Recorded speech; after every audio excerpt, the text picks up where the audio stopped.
From the studio at Don Stockton Junior High in Conroe, Texas, this is Stallion TV. Good morning and thank you for joining us this Friday morning, October 31st. I'm Jasmine Arguello. We want to welcome all the parents here today as you get a taste of what it's like to be a Stockton student for a day, and we hope your day is off to a good start so far. Esther Brown joins us now with this week's Hallway Herd.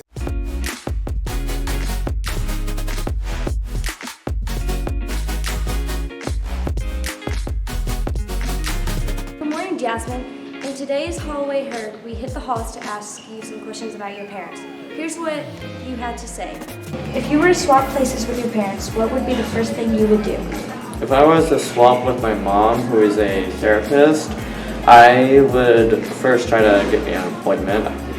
If I was to swap with my dad, who I'm pretty sure works in construction or oil work, honestly, I might just try to find another job, because from the stories I've heard, his place work is quite troublesome.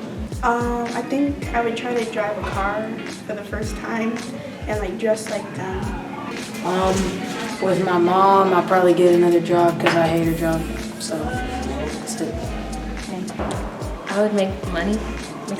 Yeah. Since they're retired, I would jump to retirement as fast as I could and travel around the States. They live in Chicago, and I would swap places and go explore Chicago and get some good food like a deep dish pizza. Next question is, what's the funniest thing your parents have ever done? For my mom, I'd have to say maybe because there's a lot of funny things they've done. Maybe that one time they tried to steal my birthday money and grandma was like, no. I made my dad dress up as a fairy and walk a runway for me. And he said he would disown me after. One time, my mom, I asked to go to the doctor and she didn't think nothing was wrong with me. And then we got there and I had flu B and pneumonia. That was funny. They tried piggyback riding us when I was little. It was pretty funny. I would say I go home and I tell them the slang y'all be using, so they try to use it and I be cringing at home hearing them try to use it, but Total circles. I think the funniest thing that my parents have ever done, they're not that funny, they think they're funny, but one time when I was younger, I was in grade school and my mom picked me up from school that day and she dressed up in a Halloween costume, but it wasn't Halloween, and she came inside to get me and I was so embarrassed, but looking back, it was funny. Reporting from the halls, I'm Esther Brown, Stallion TV News. Thanks, Esther.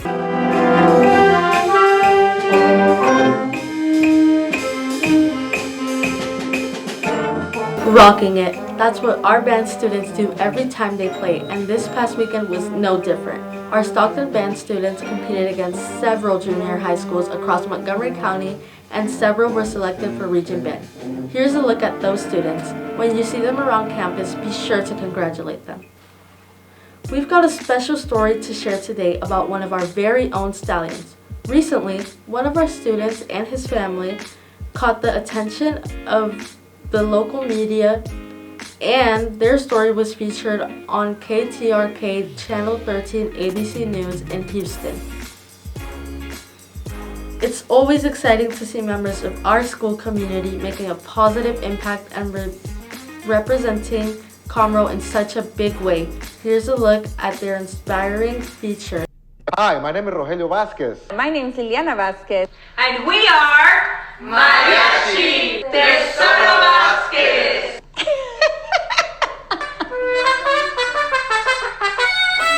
I got 5 children. My wife and I have always played and sung together. I decided to start a mariachi. But I never thought he was going to take it seriously, and he did. So as the kids started going and growing up, he just started putting everybody into mariachi lessons and workshops.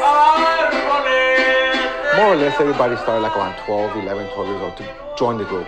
But I had them in lessons since they were 7-ish. I remember one time they were playing whenever they first started, and I was like a little boy. I was singing El Rey, and I was grabbing on my dad's leg, and because I was so scared and so nervous that I never let go of my dad's leg.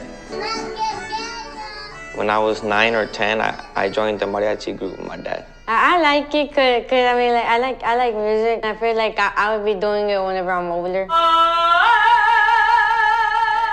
It also provides like a time for us to have that communication, to build that bond, and what better way to build it through music. I was the biggest mariachi hater there ever could be. But one thing I can say is now that I'm older, I actually thank my parents for keeping me in there because I like what I do. No one that plays mariachi in our middle school, high school, it was just orchestra.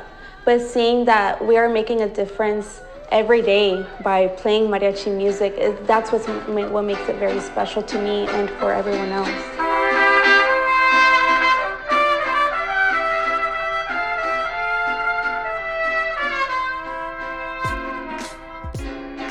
We love to encourage our students to do well academically and show great character traits to have a positive impact on our school culture.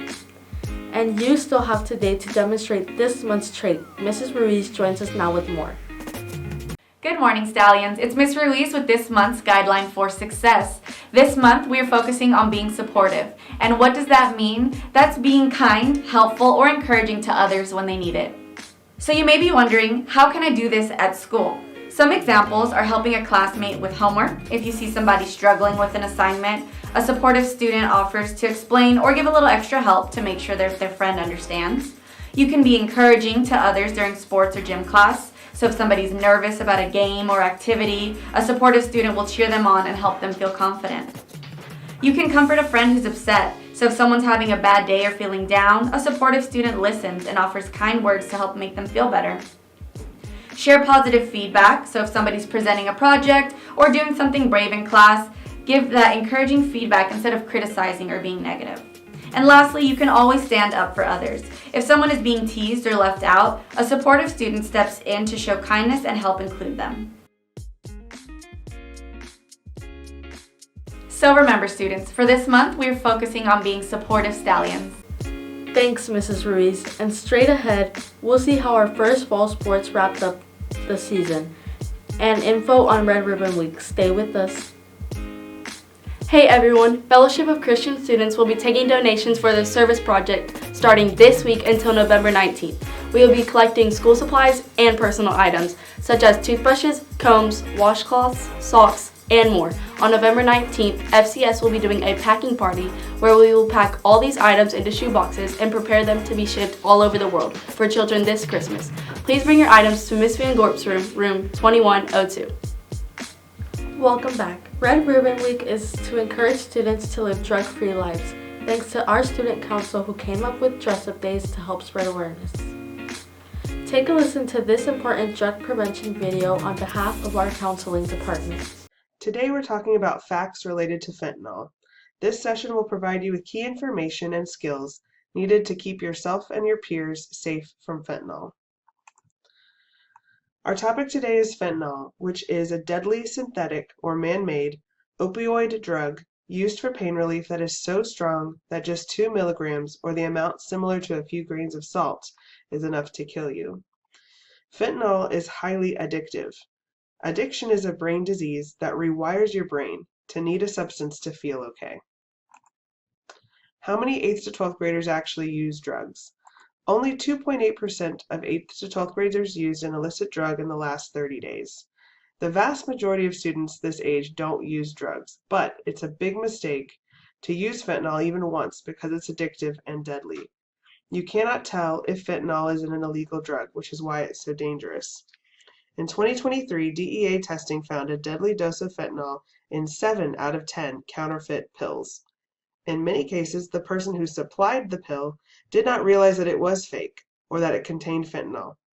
Never accept medication from anyone unless prescribed by a doctor.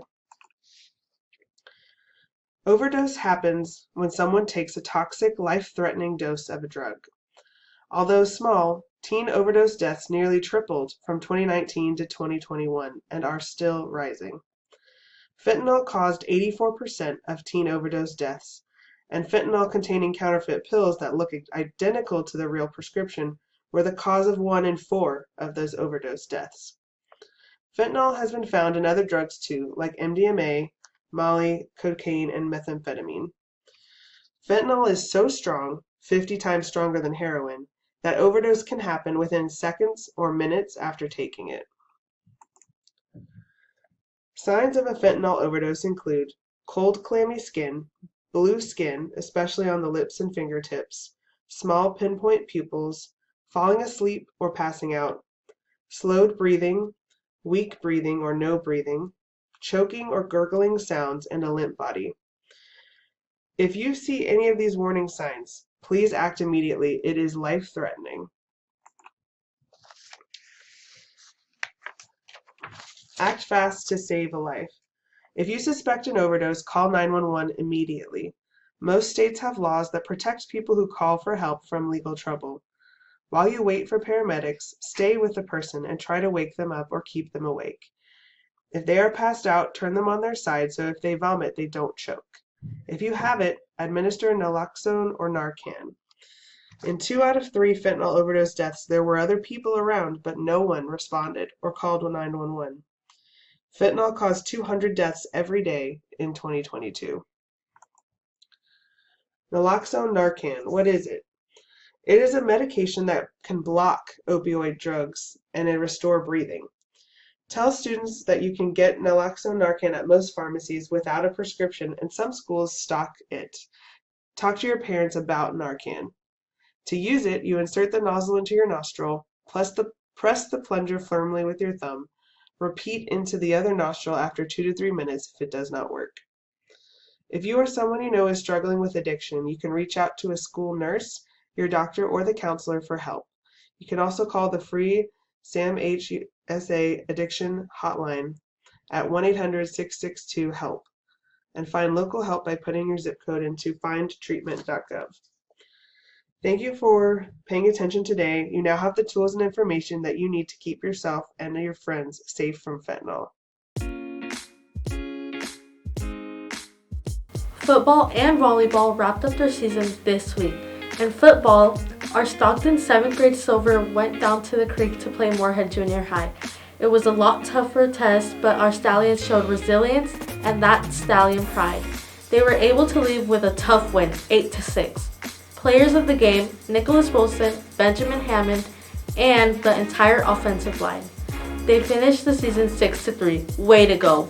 Big shout out to our 8th grade Maroon Stallion football team. Those guys went to war out there in their final game. They gave it everything, and your coaches are proud of you all. Players of the game, Jackson Smith, Samuel Spence, and Jerry James III. Our 8th grade Silver Boys closed the season with a 20-6 win. Impact players of the game, David Keel, Kyron Thompson, Nathan Martinez. In volleyball, the 8th grade Maroon team concluded their season with a match against Moorhead, where they fell short. Aaliyah Bolt and Callie Haney excelled at net play, while Jezebel Corona led the defense. Coach Winter is extremely proud of the progress each player has made this season. We've got a long 4-day weekend ahead, so get ready to unwind. Let's hand it over to our meteorologist, Catalina, for the 7-day outlook. Hey, Catalina. Hey, Jasmine. Whether you'll be out and about tonight or planning ahead for the break, the forecast is looking pretty good.